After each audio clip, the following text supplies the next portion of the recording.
বিশ্বের 180টিরও বেশি দেশে এই খেলার নাম ফুটবল। কিন্তু কিছু দেশ আছে যারা এই খেলাকে ডাকে সকার নামে। আর মজার ব্যাপার হলো, এই সকার শব্দটা আবিষ্কার করেছিল স্বয়ং ইংল্যান্ড, যে দেশে জন্ম হয় ফুটবল খেলার। কিন্তু কিভাবে? 1863 সালে ইংল্যান্ডে ফুটবল কোডিফাই হয় অ্যাসোসিয়েশন ফুটবল নামে।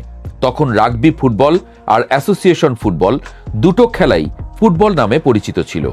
দুটোকে আলাদা করতে অক্সফোর্ডের ছাত্ররা রাগবিকে ডাকত রাগার আর অ্যাসোসিয়েশনকে ডাকত অ্যাসোকার। সেই সময়ে ব্রিটিশ শিক্ষার্থীদের মধ্যে শব্দের শেষে আর যোগ করে ডাকনাম বানানোর প্রচলন ছিল। সেই অ্যাসোকার থেকেই জন্ম নেয় সকার শব্দটা। তারপর সময়ের সঙ্গে ইংল্যান্ডে সকার বিদায় নিল আর ফুটবল টিকে গেল। কিন্তু অন্য কিছু দেশে সকার শব্দটা থেকে গেল আলাদা কারণে। আমেরিকায় গ্রিড আয়রন ফুটবল নামে একটা নতুন খেলা তৈরি হলো, যেটা দ্রুত জনপ্রিয় হয়ে গেল। মানুষ সেটাকেই শুধু ফুটবল বলতে শুরু করলো। ফলে অ্যাসোসিয়েশন ফুটবল পরিচিত হলো সকার নামে।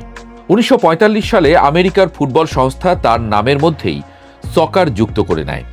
এরপর ফুটবল শব্দটা বাদ দিয়ে শুধু সকার রেখে দেওয়া হয়। কানাডাতেও একই গল্প। সেখানেও কানাডিয়ান ফুটবল লিগের আধিপত্য, তাই অ্যাসোসিয়েশন ফুটবল হয়ে গেল সকার। অস্ট্রেলিয়ায় 1859 সালে অস্ট্রেলিয়ান রুলস ফুটবল নামে একটা স্থানীয় খেলা তৈরি হয়, যেটা অনেকটা রাগবির মতো। সেটাই সেখানে ফুটবল বা ফুটি নামে পরিচিত। তাই অ্যাসোসিয়েশন ফুটবলকে আলাদা করতে অস্ট্রেলিয়ায় একে বলা হয় সকার। জাপানেও এই খেলাটাকে বলা হয় সাক্কা, যেটা সরাসরি ইংরেজি সকার শব্দ থেকে আসা।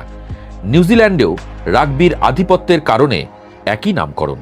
আয়ারল্যান্ডে আছে গেলিক ফুটবল, তাই সেখানেও অ্যাসোসিয়েশন ফুটবলকে আলাদা করতে সকার শব্দটা ব্যবহার হয়, যদিও এখন এটা কমে আসছে। সংক্ষেপে বললে, যেসব দেশে ফুটবল নামে আগে থেকেই অন্য কোনো খেলা ছিল, তারাই তাদের এই সুন্দর খেলাটাকে ডাকে সকার নামে। বাকি বিশ্ব বলে ফুটবল, কিন্তু মাঠে 22 জনের পায়ের যে জাদু, সেটার নাম যাই হোক, ভালোবাসাটা কিন্তু একই।